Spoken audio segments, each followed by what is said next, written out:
Hi అండి, అందరికీ నమస్కారం. Welcome back to our channel Anusha Reddy blogs. అందరూ ఎలా ఉన్నారు? నేనైతే చాలా బాగున్నాను. ఇంకా ఈ రోజు రెసిపీ వచ్చేసి ఎగ్ పులావ్ చూపిస్తున్నానండి. ప్రెషర్ కుక్కర్ లో కాకుండా ఇలా నేనైతే నార్మల్ గా వండుకున్నానండి. చాలా బాగుంటుంది. టేస్ట్ అయితే రెస్టారెంట్ స్టైల్లో అయితే చేశాను.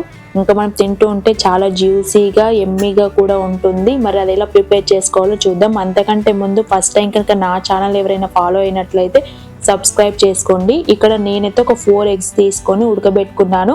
ఎగ్స్ ఉడికేటప్పుడు కొంచెం సాల్ట్ కూడా వేసుకోండి. ఇంకా ఇప్పుడైతే ఎగ్స్ ఉడికిపోయాయి. సో స్టవ్ అయితే ఆఫ్ చేసుకున్నాను.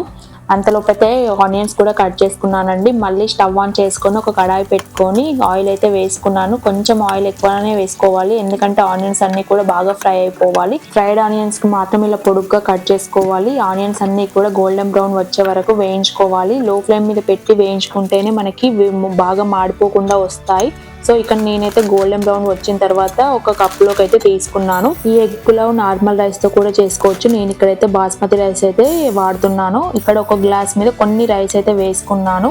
2 మెంబర్స్ కి సరిపడా అయితే చేస్తున్నాను పులావ్ అయితే, అందుకని ఇంకా గ్లాస్ మీద కొన్ని రైస్ అయితే వేసేసాను.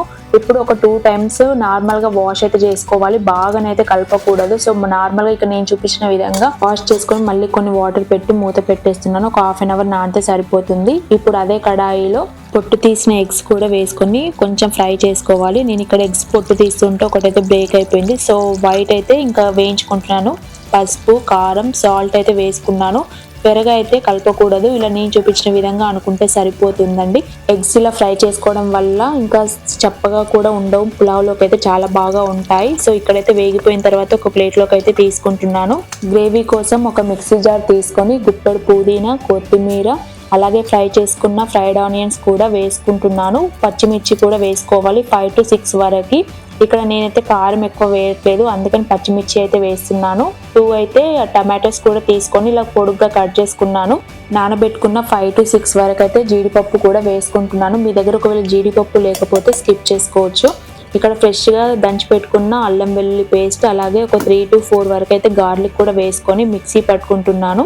కొంచెం మిక్సీ పట్టుకున్న తర్వాత 1 టేబుల్ స్పూన్ అయితే కర్డ్ వేసుకొని మళ్ళీ ఒకసారి మిక్సీ పట్టుకుంటున్నాను. ఇక్కడ నేను చూపించిన విధంగా చాలా మెత్తగా అయితే పేస్ట్ అయితే చేసుకోవాలి. మనకి మూత తీయగానే మంచి స్మెల్ కూడా వస్తుంది. మిక్సీ పట్టుకున్న బ్యాటర్ అయితే పక్కన పెట్టేసుకున్నాను. ఇప్పుడు మళ్ళీ స్టవ్ ఆన్ చేసుకొని ఒక కడాయి అయితే పెట్టుకున్నాను. ఆయిల్ అయితే ఒక 1-2 టేబుల్ స్పూన్ అయితే ఆయిల్ వేసుకున్నాను.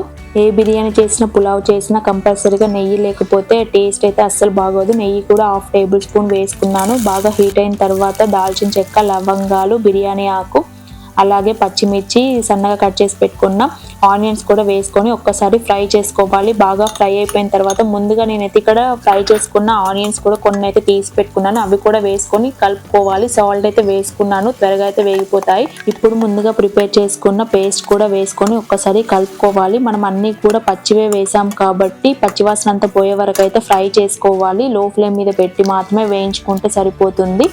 ముందుగా అయితే ఇక్కడ నేను ఫ్రై చేసుకున్నాను కదా ఎగ్స్, అందులో ఆయిల్ అయితే ఉండే, సో ఆయిల్ కూడా యాడ్ చేశాను. 1 టేబుల్ స్పూన్ కారం, 1/2 టేబుల్ స్పూన్ పసుపు, 1/2 టేబుల్ స్పూన్ ధనియా పౌడర్, అలాగే 1/2 టేబుల్ స్పూన్ గరం మసాలా వేసుకొని ఒక్కసారి బాగా కలుపుకోవాలి. ఇంకా మనమైతే ఎంత మంచిగా ఈ పేస్ట్ వేయించుకుంటే అంత బాగుంటుంది పులావ్ అయితే. ఇప్పుడు బాగా వేగిపోయిన తర్వాత సాల్ట్ కూడా యాడ్ చేస్తున్నానండి. మనకి ఉప్పు, కారం అంతా కూడా మీకు టేస్ట్కి సరిపడా అయితే వేసుకోండి. ఒక 2 మినిట్స్ మాత్రం మూత పెట్టేసి ఉడికించుకున్నాను. ఇప్పుడైతే మూత తీసి చూస్తే చూడండి సపరేట్ అవుతుంది ఆయిల్ కూడా. ఆయిల్ రిలీజ్ అవుతుంది అంటే ఇంకా పేస్ట్ అంతా కూడా బాగా వేగిపోయింది. ఇప్పుడైతే ఇందులోకి నేను 2 గ్లాసెస్ అయితే వాటర్ వేస్తున్నాను. అంటే 1 గ్లాస్కి మనం 1.5 గ్లాస్ అయితే వాటర్ వేస్తాము కదా. నేను మళ్ళీ రైస్ మీద కొన్ని కూడా బియ్యం వేసుకున్నాను కాబట్టి 2 గ్లాసెస్ అయితే వేసుకుంటున్నాను. ఇక్కడ బియ్యం కూడా నానిపోయింది. సో ఇప్పుడైతే మనం వాటర్ వేసుకున్నాక ఒక్కసారి కలుపుకొని నానబెట్టుకున్న బియ్యాన్ని కూడా ఇందులో అయితే యాడ్ చేస్తున్నాను. రైస్ వేసుకున్న తర్వాత ఉప్పు, కారం సరిపోయిందా అనేసి నేనైతే ఇక్కడ టేస్ట్ చూస్తున్నాను. నాకైతే కొంచెం సాల్ట్ పడుతుంది అనిపించింది, అందుకని మళ్ళీ కొంచెం సాల్ట్ అయితే యాడ్ చేసుకున్నాను. సో ఇక్కడైతే ఇంకా కలుపుకోవాలి. ఎక్కువసేపు కూడా కలపకూడదు, ఎందుకంటే మనకి రైస్ అనేది విరిగిపోతుంది. ఇప్పుడైతే మీడియం ఫ్లేమ్ మీద పెట్టుకొని ఒక 10 మినిట్స్ మాత్రం బాగా ఉడకనివ్వాలి. మధ్యలో అయితే ఎగ్స్ కూడా యాడ్ చేసుకొని ఒక్కసారి కలుపుకున్నాను. అంతే అండి, ఎంతో టేస్టీ అయిన ఎగ్ పులావ్ అనేది రెడీ అయిపోయింది. ఇది జ్యూసీగా ఉంటేనే టేస్ట్ అనేది చాలా బాగుంటుంది. ఇప్పుడైతే ప్లేట్లోకి అయితే తీసుకుంటున్నాను. నేను ఇక్కడ చూపించిన విధంగా అయితే మీరు చేసుకోండి, చాలా బాగుంటుంది. పెరుగుతో కూడా మనం సర్వ్ చేసుకోవచ్చండి, చాలా టేస్టీగా ఉంటుంది. ఇంకా నెక్స్ట్ వీడియోలో మీకు ఏ రెసిపీ కావాలో కింద కామెంట్ సెక్షన్ లో కామెంట్ అయితే చేయండి. సో ఈ రెసిపీ మీకు నచ్చినట్టయితే like, share and subscribe to our channel. Thanks for